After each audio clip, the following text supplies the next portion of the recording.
Hello, hello. Here we are again, coming to you from Broadcast Team Alpha on 44 different platforms around the world. And we're going to have some fun tonight. My name is Aage, and I'm the host because my co host Nori has a huge thunderstorm sitting above her, so she couldn't get on the internet. And we're going to miss her, but we'll do our best. Anyway, I also want to give a shout out to the Conscious Awakening Network. We are streaming live over there also, and you got to go visit those guys because they got close to 50 different shows over there about all the stuff that you and me need to know about. I spent some time over there and I enjoyed every second of it, so I think you will too. And also, let me tell you how you can get in touch with me and Nori. Go to broadcastteamalpha.com. Go to the contact feature and send us an email, and we'll get the email and we'll get back to you and see maybe what we can do for you. So that's uh, that's all I had to say about us, except for that if you like what you hear tonight, please subscribe. That's going to help us a lot because this is going to be a very special show because we have a gentleman on here with us that had a face to face meeting with extraterrestrials, and that changed his life. It put him on a different path and was a little different than what he had before. And I was kind of overwhelmed when I read his bio, the 3 pages of it, because there's so much he has done and what he has accomplished, but I just couldn't talk about all of it. So I'm just going to say a few things. And and first of all, I think we're going to start out hearing about that face-to-face meeting with the extraterrestrials because really that's what people want to hear about right away. And he is also an author, and he got a book out there. It's called, get this is good, Wake Up and Do Something. I love the title. And there also contained the lyrics of his 2 music albums. Yes, he's a musician also. As you can see behind him there, his room is full of guitars. So, and he you find that wake up and do something.com. That's where you can go also and hear more about that. And he has a band. The band is Terra Normally. The Terra Anomaly. Yeah, Terra Anomaly, I think it is. And for a more complete account of the face-to-face meeting with the extraterrestrials, because he did almost an hour show explaining all of it. You will find that on sedonaufos.tv. And I tell you, folks, that is worth going to look at. I did, and there's some phenomenal stuff in there. I hope we get time to mention most of it in concept anyway, because of time. So welcome to the show, Michael Sedona. Thanks, Augie. Yeah, Yes, Mike Flo Sedona, living in Sedona, Arizona. yep, What could be better? yeah, he's right up the road from me, about 4 hours. Yep, yep. And about Yeah, 4,000 feet. Yeah. yeah, I've been to Sedona. I love the place. And it is kind of special, not necessarily only because of the people. There is things up there, energies that is It's different than special most. because it's special because of the things. It's weird because of the people. Yeah, yeah, I that can could be say that. also. I'm one of There you go. Hey, I did mention that face-to-face meeting with the extraterrestrials, and can we I gotta kind start of give out there? I kind of got to give a little bit of a backstory to get to that point, Yeah, for it all to make sense. Because people are going to immediately ask, well, weren't you afraid? And all these kind of things when no, I have no fear, but I'm trained to have no fear. But how did that happen? Well, I got to go back a little bit. So when I was 2 years old, I was gifted all mathematics through analytical geometry, through pre-derivative calculus, and through what America calls the Wonder Years. I was in a different school every year, a different city every year. And I never opened a book in any of the classes that I was in. It's got straight A's pretty much without trying because I had the math. And once you have that level of understanding of the math, everything is easy. Language is easy, music is easy, history is easy, everything is easy. And then you throw a photographic memory on top of that, and it made me a really good candidate for uh, extraterrestrial guidance, shall we say. Now, I didn't know as a child that they were involved in any of this. But at 2, I had the math. And so when I went into kindergarten at age 4, having already read Grimm's Fairy Tales, book 1 and book 2, and having my multiplication tables through 12s memorized, I went into kindergarten and I was astounded that none of the other kids were even thinking, let alone at higher levels of logic.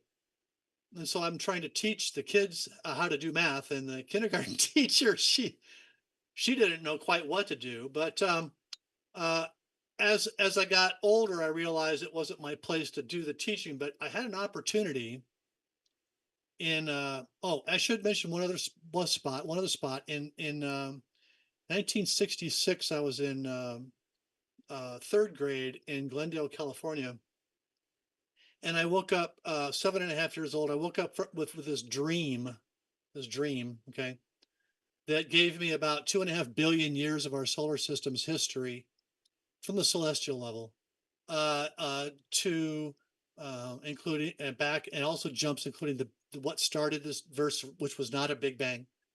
The fact that there is no such thing as an electron, various things of that nature that I was given in 1966 in a dream. Mm. So of course, some of those things are just now being discussed in the British science journals. But I knew back then at that age. So I've had this, and by the way, mathematics is the creator's language. I don't know if anybody ever realized Yeah. that. So once you understand the language to that level, of that open a mind, because I was uncontrolled in the system at 7, 6, 5 years old, that it really gave me an opportunity to filter everything that came in through this mathematics. So if I was given BS, like let's say Santa Claus fitting down a chimney, I hope there's no children watching. I knew immediately that's not possible. The physics is not allowed. I watched Roadrunner and Bugs Bunny and stuff to laugh at the flaw in the physics. Yeah. I didn't understand, much else of what was going on, but I did understand the flaw in the physics, and I really enjoyed the parody at 8 years old or whatever of the Yeah. physics I love violations. those. I Right? love those guys too. So it's like as I move forward, in 5th grade, it was 1969, and the Apollo 10 and 11 thing was happening, and I lived in La Crescenta, Montrose, in California, which then was just called La Crescenta because the big freeway hadn't been built yet.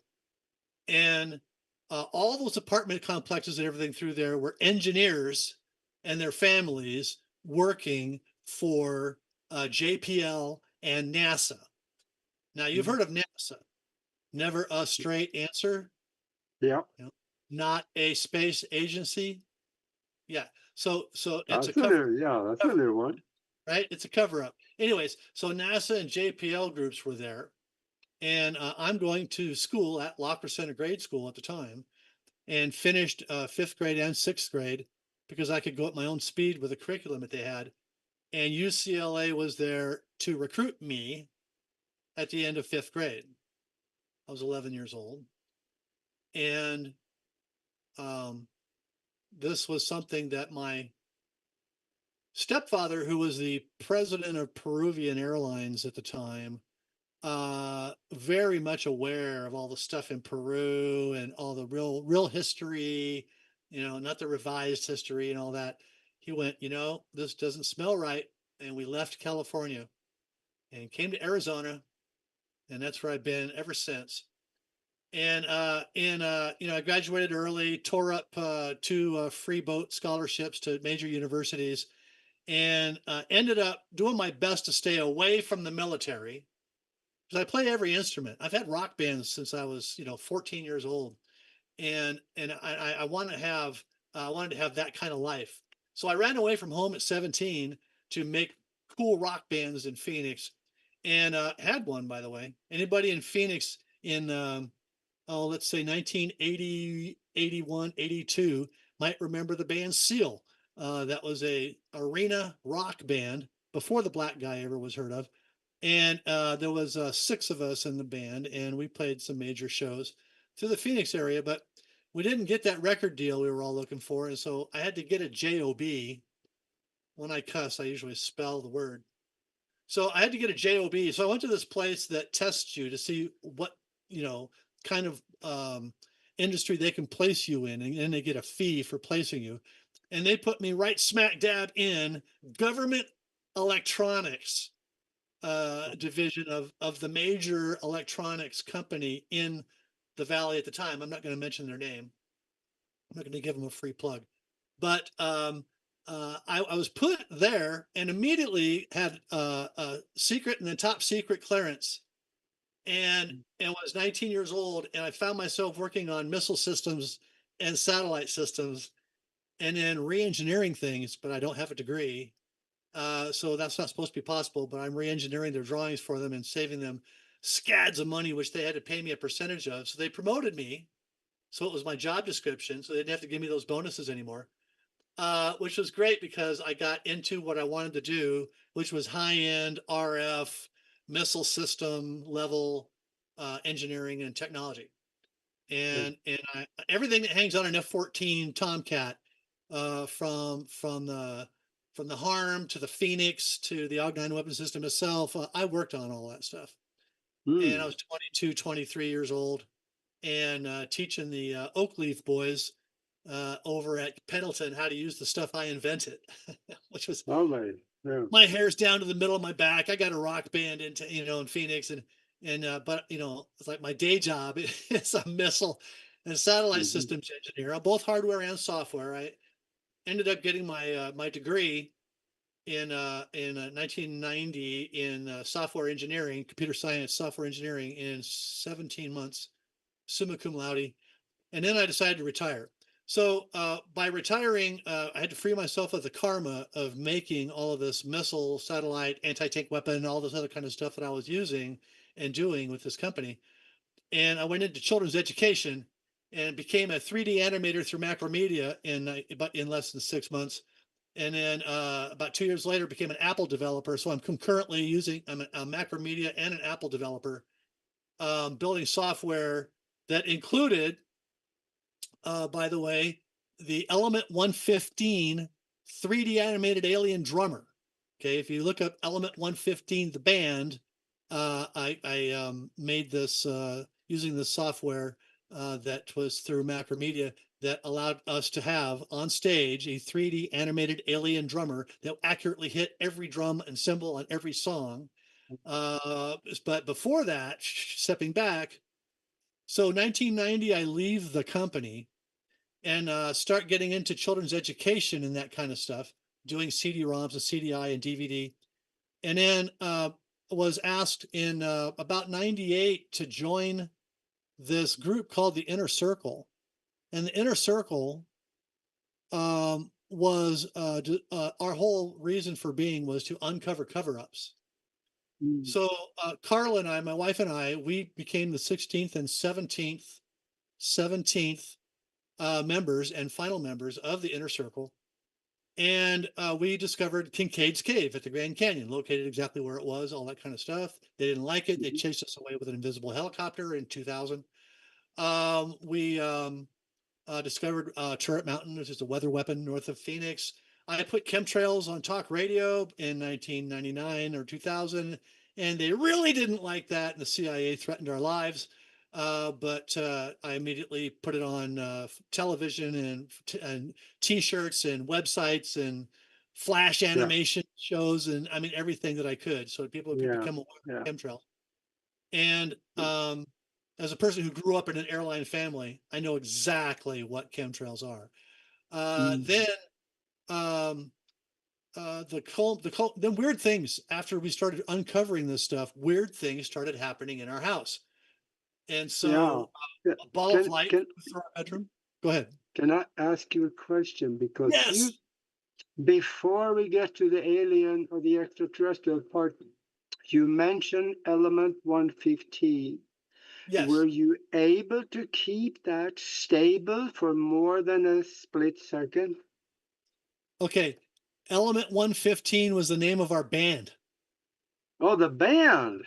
The band. So if you Oh look up, boy. because I never lie, I never exaggerate, I never Uh, commercialize. I You missed go that out, one. if you go out and look online for Element 115, the band, you're going to Yeah. see us opening for Alan Parsons and some other famous people. We had Uh, a video wall that had a 3D animated alien drummer. Yes, I have met Bob Lazar. Yes, he is a cool guy. Yes, he's very believable. And I do understand mathematically how a particular 290 something, 296 or so isotope of mhm. 115 would be stable long enough to like months like put into a reactor and do its thing and bombard it, hit Yeah. 116 and make a gravity amplifier and do all. Yeah, I understand all Yeah. that. That's Yeah. yeah, very understandable, very believable. But yes, one element 115 was the name of our band. Okay. Boy, oh boy, ignore that question. I missed that one totally. No, it's all So, good. It's all good. And people just need to, I'll give the email for people to ask yeah. questions. So if All I right. flow past something too fast, but now we want to get up on that alien contact. And so the Yes. weird things started happening inside the house, like a ball of light flying through our bedroom. Like what else do we have? Oh, the shadow being that walked through our house. All three of us saw, and our son as well as my wife and myself. And then the coup de grace was in July of 2001. You remember what happened in September of 2001? So in July of 2001, I'm awakened at 3 in the morning, levitated out of my bed. Carla's numbed, every muscle numbed. She can't move anything. And I'm floated down past the end of our California King waterbed and into the hallway. And once started moving down the hallway, I was rotated while I was moving down the hallway from horizontal to vertical and set on my feet right before the end of the hallway where I could see the front door, which would be the runaway exit in this situation. And I'm set on my feet, and that's the first time I realized that my arms and legs were numbed until that point. But now I'm able to either meet or fleet, as the saying goes. So I don't run away from anything. So I turned into the kitchen, around the wall. I knew they were there. I could feel them. I turned into the kitchen, expecting to see a few of those 40-inch grayish green, how do I say, programmable biological entities that people call grays, the short It grays. is. And they are that's what I was expecting. And I'm ready to battle these guys telepathically because there's no way I'm going to battle them physically. They just levitated me down the hallway. Have you ever heard of float foo? Me either. No such thing. So No. when I turn the corner to meet them, I'm staring because in the inner circle, we were all instructed if we ever met ET, never to look into their eyes. Never look into ET's eyes. That's how they numb you. That's how they hypnotize you without even trying. They have to work at it. 3 of them had to work at it to do it from down the end of the house. But uh, I was expecting them to be about, the yay highs. So I'm looking at what would be their chin, probably about 30 inches off the floor. And I turned into that kitchen ready to yell at them telepathically. And I saw like legs, kneecaps, legs, and legs. So there's 6 legs. And what's the first thing you do? You tip your head back, right? So I'm tipping my head back to see how tall these suckers were. And I had 8 foot 2 inch clearance in my kitchen, and these were 8 foot tall beings. Mm. And I think I may have sent you a picture of my wife's painting of one of them through my description of it to her. I may be able to pull it up here and show it to you on camera. I don't know. We'll see how that goes. But these Cruxians were 8 foot tall, all looking down at me, and I'm now up to about their chin and starting to yell telepathically at extremely high speed, as loud as I possibly can. Who are you? Where you're from? Who are you? Where you're from?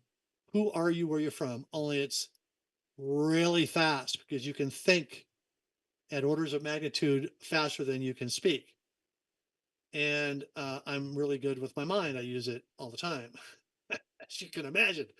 So I'm telepathically screaming at them, filling out the transport tube between us with my information so that they can't get in my head. At least that's what I thought. Ah, wrong. Uh, Yeah. they are amazing creatures. These are Cruxians, by the way. I later found out. They're from the Crux constellation, the Southern Cross group of stars. And they didn't want me to know anything more than that as far as detail of where they were from.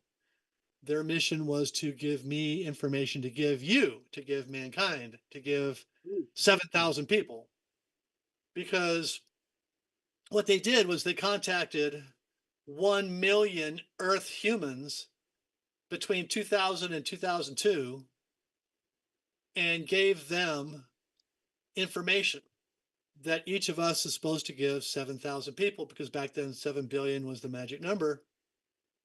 And then all of us, if we took the information and did what they would expect, which they do not understand human psychology at all. Okay, Yeah. Yeah. they don't under, they don't under, they don't have that emotional thing. They don't understand it at all. So they've got this understanding that they just tell 1 million humans, and 1 million humans are going to tell 7,000 each, and we're all going to be ready for high school.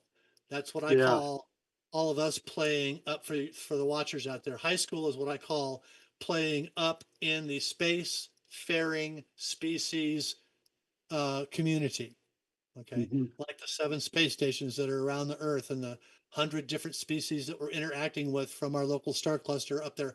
So that kind of, we could all be playing baseball with reptoids or mantids or something if we could be in high school. The majority of humans are not ready for high school, and that's why we're not there. Yeah. Anyway, Yeah.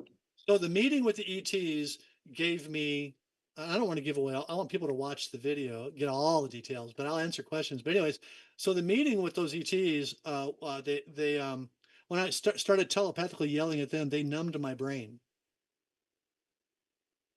My biggest Mm. weapon. Yeah. In all What did they my brain. And what did they tell you to tell us? Right? It's kind of important, you might think. Here's two of the main things. Well, first of all, they want us to grow up. We can't join high school if we're killing humans. We can't join high school, especially if we're killing baby humans. We haven't reached a level of maturity where we're tame enough, unferal enough to play with other species. Okay.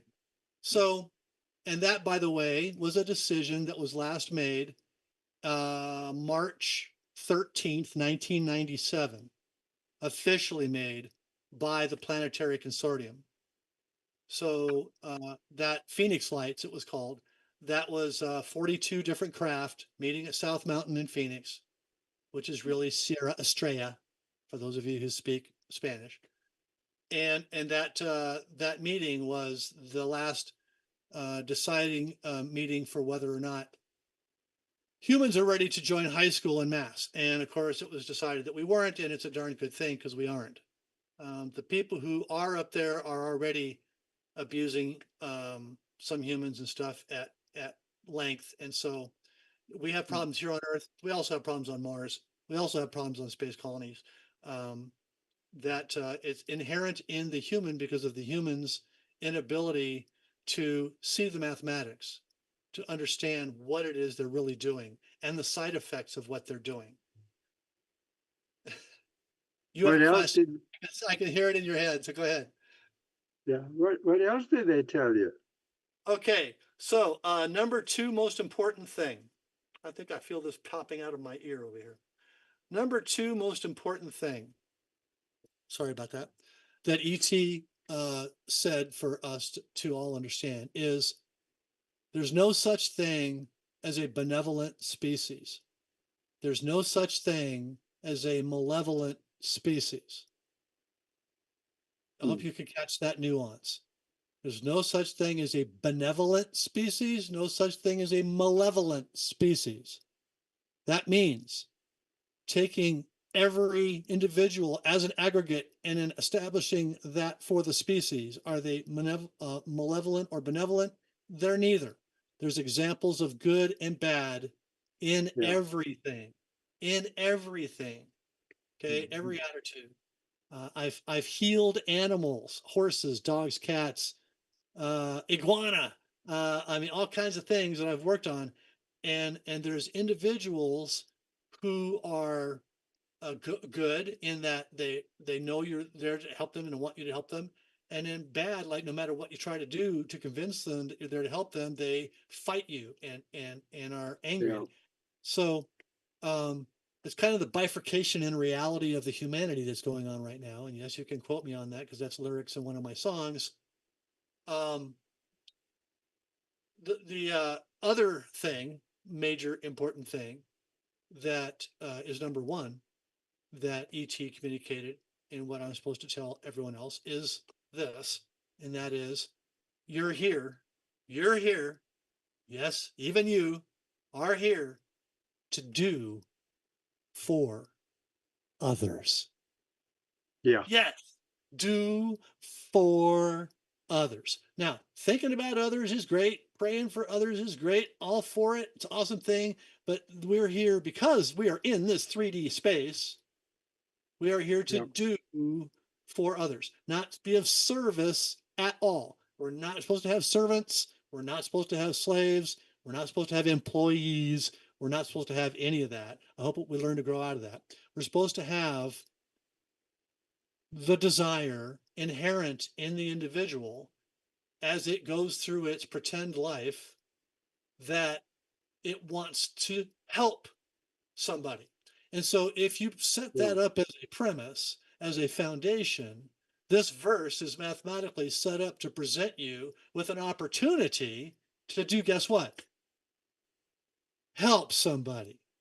And then you have to do it, follow through it, make it real. Okay. and then you smile and they smile and the ether around you grows, and therefore the ether of the planet is increased by just a little bit, and there is no Mm-hmm. quantum, it's all ether. And so once you understand, go back to 1890 and understand that Yeah. that they covered up with this whole quantum thing. The ether is what we all are manipulating to create our reality. And once Yeah. you figure that out and the math of it, man, it's amazing. Your life is amazing. Yeah. Kind of working together as equals. Yes, exactly. Mm-hmm. Equal Yeah. participants, equal opportunists. Mm-hmm. We should, and part of the reason that we're not invited into high school is that we don't understand the amazing mathematical function that is life. Mm-hmm. Okay, people as a rule. Yes, there's some scientists that are biologists and they understand this, and at least they know there's two genders.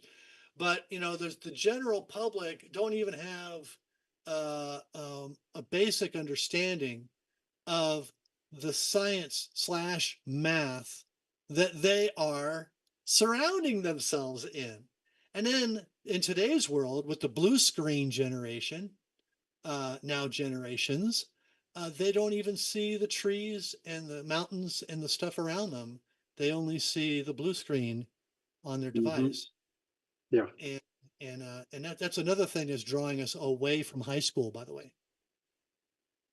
Yeah. And right now I see we are down at the bottom of the hour. So for those of you that joined us late, we are talking with Michael O'Sedona, and he is in Sedona, Arizona. And he's been talking about his face-to-face meeting with extraterrestrials and what they told him to tell us. And if you came here late, you need to go back and listen to that because there's some pearls in there. And he is also an author. And yeah, you have a, there you go. That's the picture. Okay. Yep. There they are. And Yeah. do you have a book, your book close by so you can show it or This is my book. Now, okay. this is different than any other book ever. But listen, how cool this book is. I pulled this from the future. This book right here, it says, "Wake up and do something. How meeting extraterrestrials changed my life." I hope you can read that. And this is a slap bracelet, right? But the slap bracelet has on it a jump drive. Oh. And this jump drive has, okay, check out this list. It has the ebook for those of you who are ebook users. It has a PDF book if you want the full color pictures and everything else involved to read and print and make your own printout copy of it. It has the audio book, which I read personally, is about 3 hours and 10 minutes or so for the audio book. It has the Wake Up album. It has the Do Something album. It has Mississippi Queen, Hats Off to the Bull, I'll Sleep When I'm Dead, Crawl Away. Yes, I even covered Tool. And I licensed all, those are all licensed. And played all the instruments, did all the vocals on those cover tracks. And most of the instruments and all the vocals on the Wake Up album and the Do Something album. And all of that is available on this $20 mailed to your address in the United States for that $20, this Mm. physical book. And then Oh. once you take the data to your hard drive, then you can gift this to a friend. I don't care, Wow. share it with a Yeah. friend. But is So there a can where can we get them?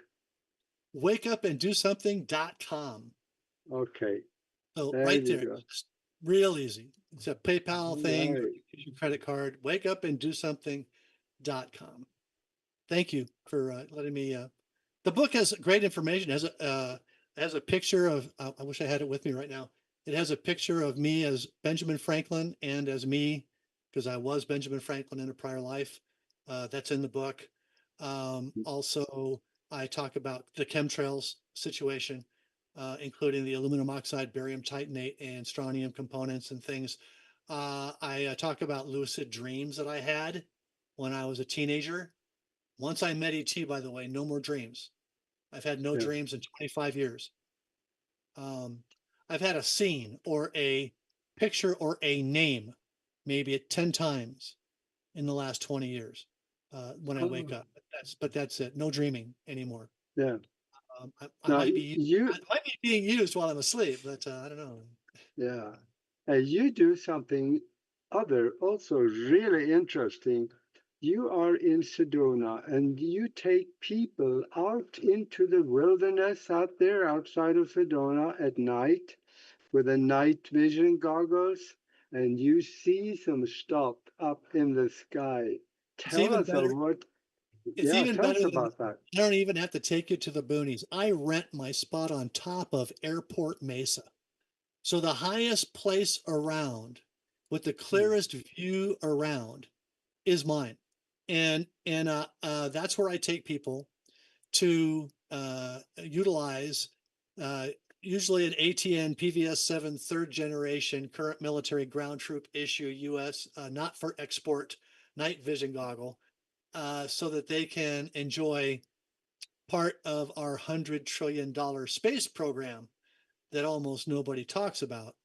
And I show you different kinds of ships, the paths that they're flying, identify who they are, usually what kind of mission they're on, the speeds that they fly reveal different things.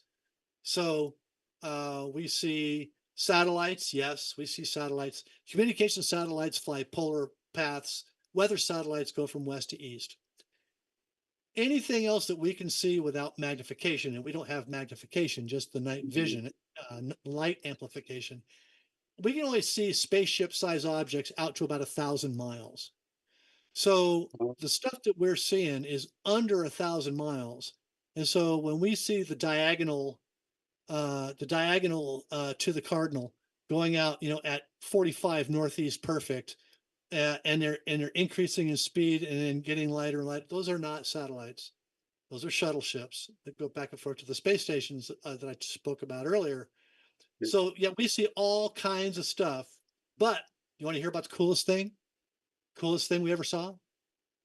Okay, You want to hear the coolest thing? Are you ready? Okay. yeah, The coolest thing, I think, in my opinion, in doing this for 7 years, every night that it's clear, we had a April 18th of 2023. We had 23 guests, wedding party, and Carla and myself on the tour. So 25 of us, 25 goggles, 25 of us watching the space. And we see a ship come along this way and a satellite come along this way. And when the ship got within a certain range diagonally of the satellite, it shot a beam weapon, not a projectile, a solid beam weapon for probably a full second. And that satellite exploded into three pieces and rained down like three shooting star pieces in slow motion for about a second and a half until they burnt out. And all of us witnessed it. One of the most amazing things. Now, the war, World War IV, was going on then. In fact, it was pretty much at a peak at that point. It ended in December of 2024. But that was just part of you know what's really going on up above us that people don't know about. yeah. We have 5,000 spacecraft. We have 3,500 flying, not flying, 3,500 moving in space because they don't fly. There's no air. There's no aerodynamic. There's no Bernoulli principle. So they are moving through space, protecting Earth in orbit, taking people back and forth from the space stations to the bases, going out to Mars colony, going out to a couple of the bases in the Jupiter ring. I'm not supposed to talk about going to Proxima Centauri's second planet. There's all kinds of things we're doing with the TR3 fifth generation, the E. generation that bends time space. We're traveling about 100 times the speed of light now. So that kind of stuff is going on. And how many people in the audience know about this? I don't know. Maybe your audience Yeah. does, but not many really do. So that's part of what makes my tour interesting, is that I have all that background. Now, in addition, ET, my meeting with ET was primarily a 12-minute download Mhm. where they gave me the ability to answer any question on any topic. And that's because they gave me the key to jump into the stream of all knowledge Mhm. and pull out anything that my brain can put into a question. It pulls the answer. So as long as you're asking me a question in either English or German, and it doesn't resolve to an individual, you can't ask me what Tommy did a week ago. Okay, no, that doesn't work. But you can ask about me. I'm the individual you can ask about. No other individual you can ask about. But any other question, and I do this on conferences, 2 and 3 microphones at a time. Mhm. So, there's a microphone, there's your answer. There's a microphone, there's a question, there's the answer. There's a question, there's the answer. There's the question, back over again. Boom, boom, boom. So, that's what my tour is about. A lot of is answering questions, because guess what? Guess what, Aage? Huh? Knowledge defeats fear, Yeah. and fear is the great stopper of all mankind. Mhm.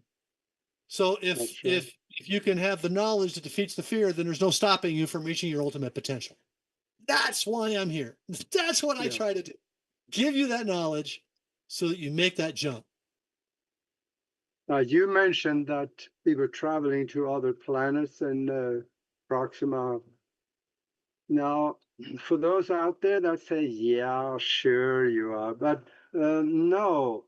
There is the head of the Lockheed Skunk Works in 1978 when he retired. He said in an interview, if you have seen it on Star Trek, we already know how to do it. Yeah. And it looks different. It's not the big stretch of light, but they're actually bending, they're twisting into a torsion the Mhm. time space field. So you're relative to the craft, it's twisting and therefore shortening the distance to the destination, and then it lets go. So it's shipped out, and it really it's only about, see, if we have to get outside of local, what's called local gravitations, and then you kick it in, and so it takes about 2 weeks to get to um, stars within 60 light years. It takes about two Yeah, weeks. yeah. So, Proxima is one of them. there you go. Oh yeah, that one's only 2.3. So yeah.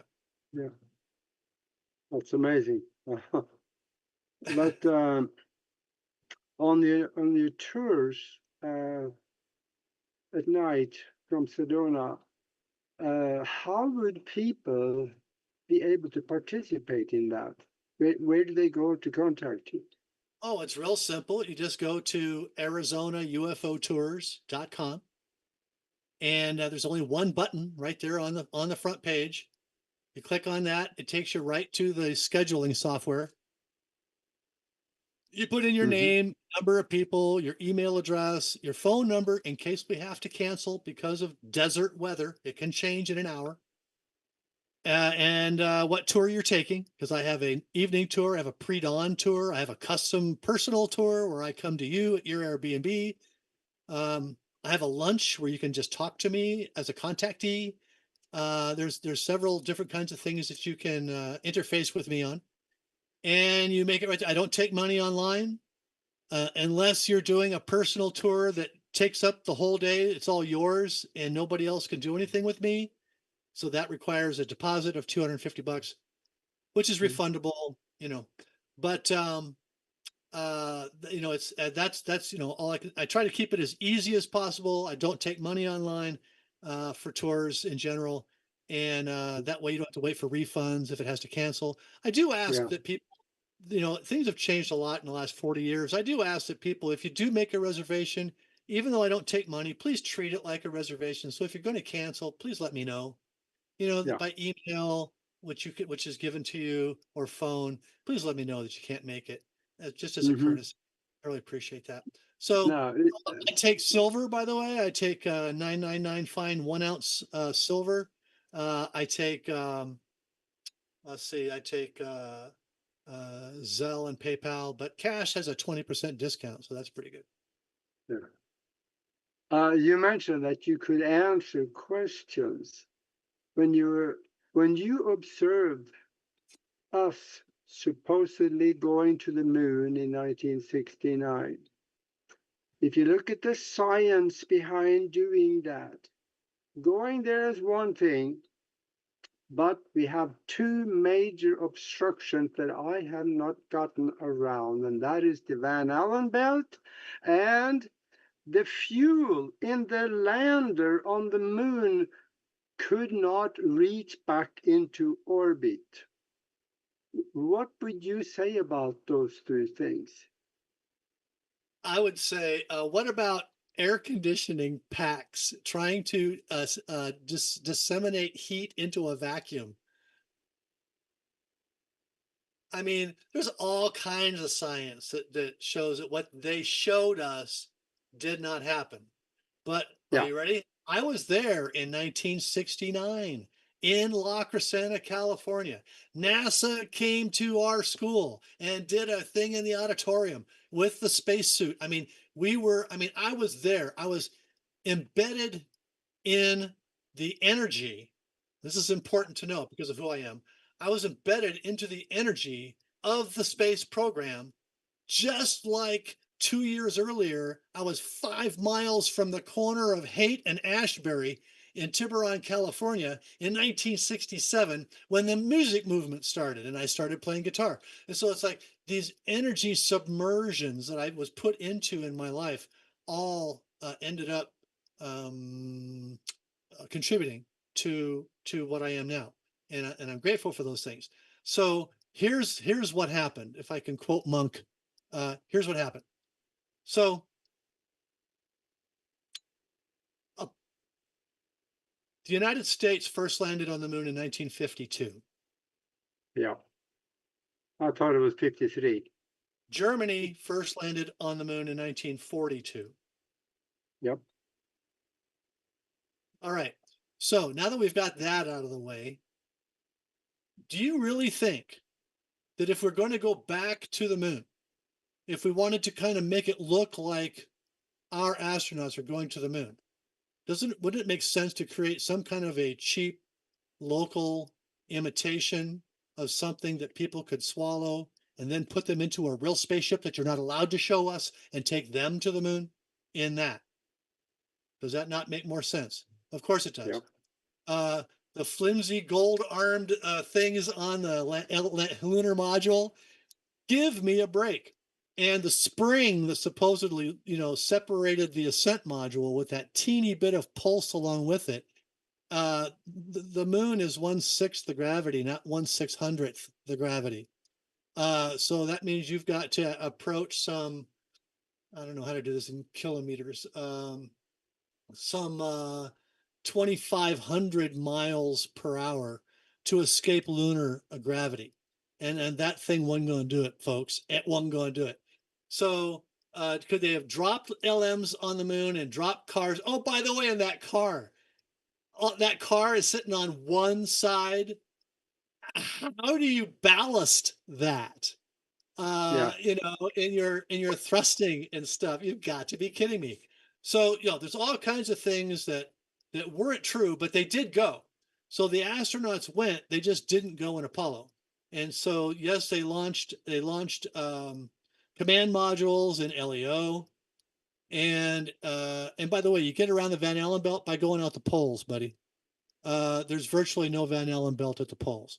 So if you are in launch and you're in your globe and you're launching this way and you come up like this and you leave out the poles, as long as you're at 17,500 escape velocity, you're good to go with a little tiny bit of gold foil.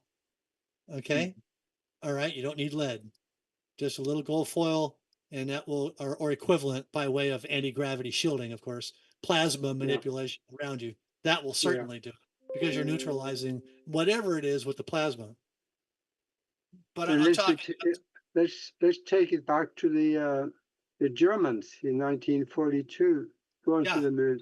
They could do that because they had the Haunebue 2 and the Haunebue, probably even the Haunebue 3 at the time, which had the Glocke or the the bell Glock, inside, which created a magnetic shield around energy. the ship. Yeah, And that that's his reaction. will Yeah, get them through the Van Allen belt.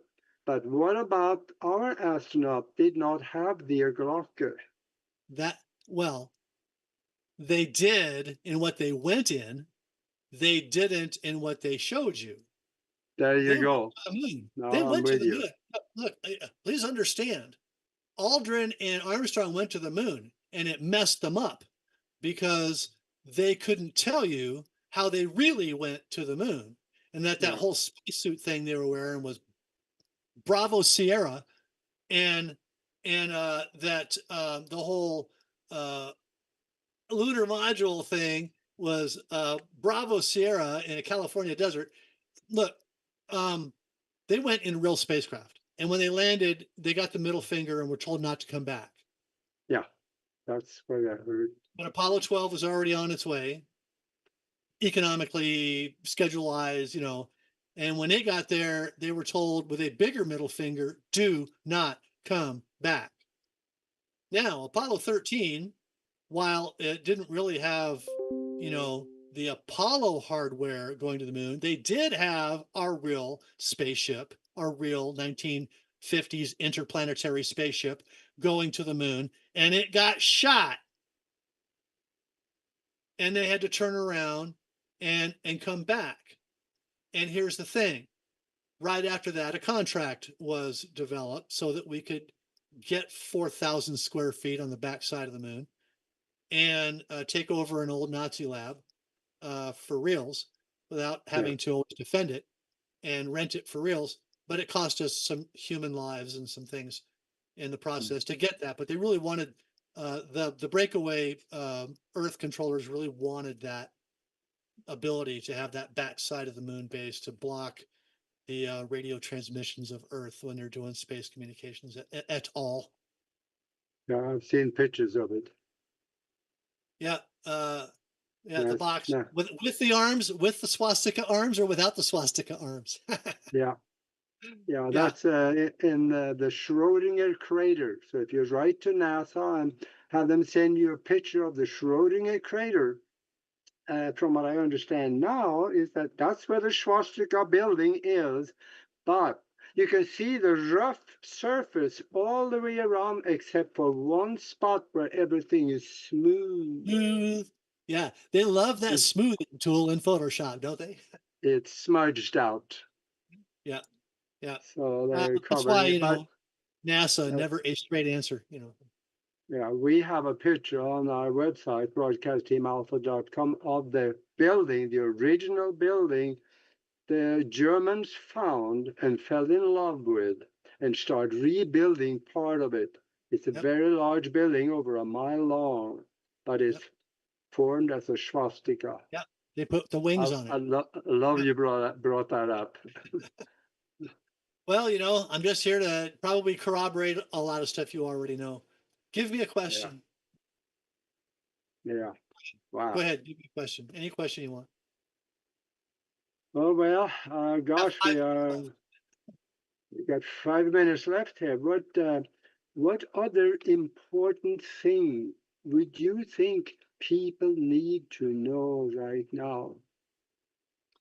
It's important for them to find sources of information, like you, Aage, um, like Truth on TV, like other outlets. I don't want to leave anybody In else your out. in your You know, TV station? Yeah, well, Truth on TV is my channel, and that's where I have 240 hours of documentaries that are not allowed on Facebook, Instagram, or YouTube because they tell you the truth. And Mhm. there's no commercials on my channel either, by the way. It's very important to note.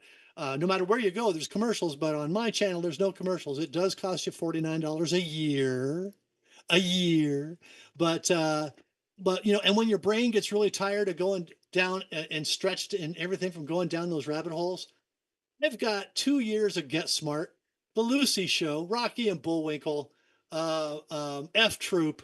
I mean, all kinds of comedy, and still no commercials. Okay, because it's important that you have some place you can go where Yeah. you can just get the entertainment, and that's yeah. But that's I mean, there's so much. There's so much from revealing through remote viewing uh, Mars, or from understanding what really happened in Ukraine, or having 9/11 fully explained, or how to get your sovereignty and not be part of their system, or alternate energy stuff, or it's like all these documentaries, including medical.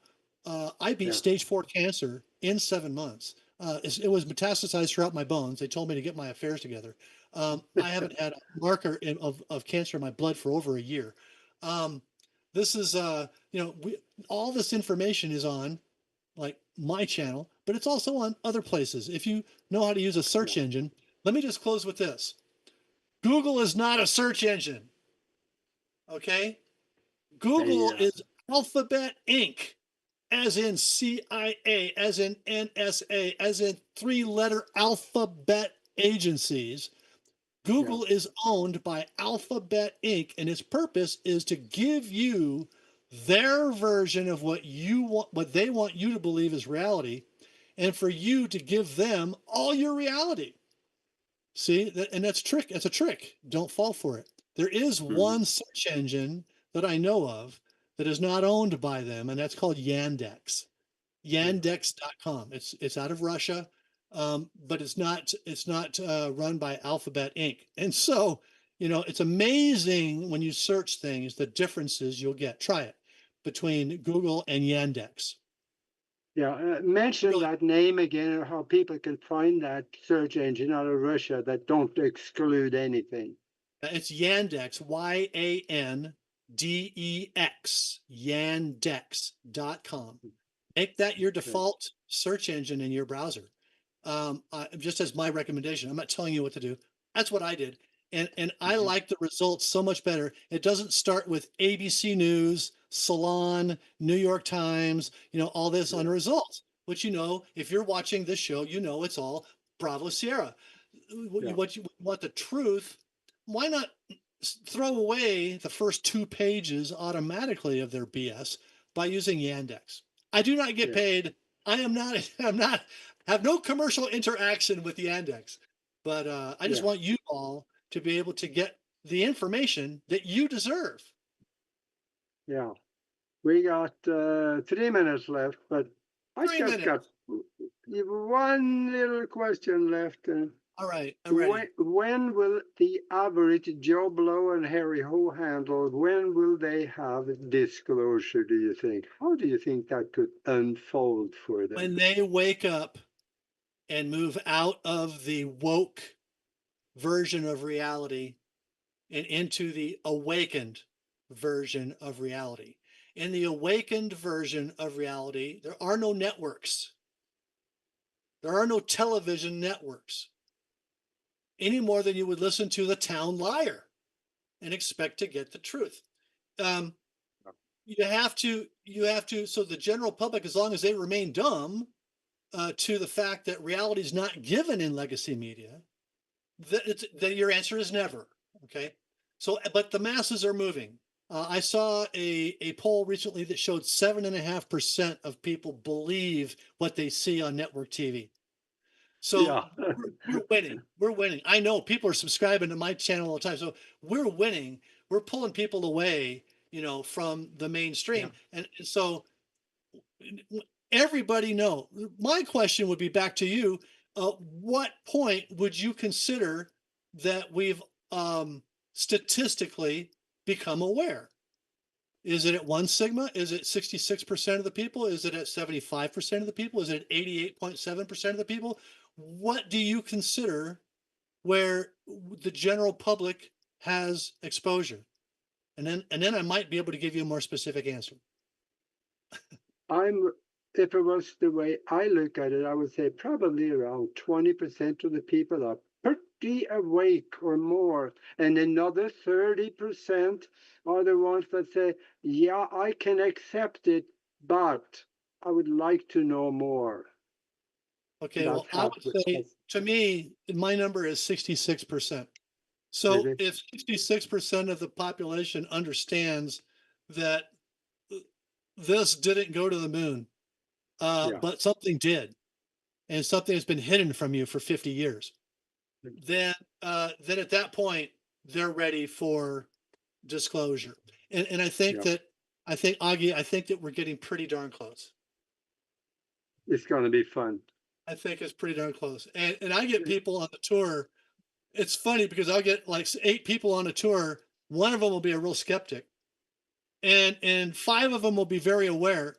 And so one will ask a question and I'll answer it. The other ones will go, yeah, yeah, yeah, yeah. And the skeptic's going, huh, what? Yeah. Everybody knows this but me, you know. So and now that person's aware. And so that's how we do it. That's how we roll them in.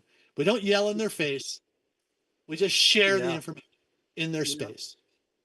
Yeah, it would be fun, especially if you have disclosure unfolding. It would be fun walking down the street and see all the heads exploding. That'll be blast. Well, if you've But seen my truck, I get to see people look at and have their heads explode all the time. If you've seen my yeah, truck with the turret on top and the laser cannon, yeah, it's fun. yeah. Tell us one more time where they can reach you, the different websites and what you do. Okay, so just a couple of the main things. Like Aage says, I have like 50 different things, but a couple of the main things. Arizona UFO tours. If you're going to come into Sedona, you got to go on a UFO tour, and I would suggest mine. ArizonaUFOtours.com. If you want the truth on TV and you can't find the truth on TV, you can come to truthontv.tv. That's my channel that is uncensored and full of all kinds of information that I know you'll love, as well as comedy. And my shows, Sedona News and Sedona UFOs, are also on Truth on TV. And the whole history is on Truth on TV. But the 2 URLs to go immediately to see one episode of things is SedonaUFOs.tv has got my latest SedonaUFOs.tv show, and the one episode that stays up there all the time, which is where I talk about my ET contact. And there's a lot more detail than what we gave today Yeah, on there. And then the other URL that's on there is sedonews.website. And Sedonews is my bi-weekly news show that I was going to do today, but now I'm going to do it tomorrow because I did this today. And it's great. It's my show. I can do it when I want. And sedonews.website is also a free location where you can see my latest Sedonews at the top. And then if you want to find out about how I battled Baphomet and almost lost my life a year ago and won, then you can see the second video on that sedonews.website page. And that's in about 10 minutes into that episode of Sedona News, I talk about my success in defeating an attempt to kill me by a spiritual being. So I hope that you get a chance to just learn more than you ever thought you could, because yeah, defeating fear is the key to success, and you defeat fear with knowledge. yeah. Yes. So then go visit him in Sedona. And gosh, this was fun. And I would like you to come back sometime. There's so much more to talk about. Oh, So we didn't touch Terra Anomalies, the band, Element 115, the band, yeah, the music people I've interfaced with, working on missile and satellite systems, going to Camp Pendleton and having hair yeah. down to the waist and talking to them about my new stuff I There invented and you go. like Yeah, all that. yeah. That's another show. That's good. So thank you very much for being with us, and thank you for watching. And if you like what you heard, please subscribe. That's going to help us a lot. And until next time,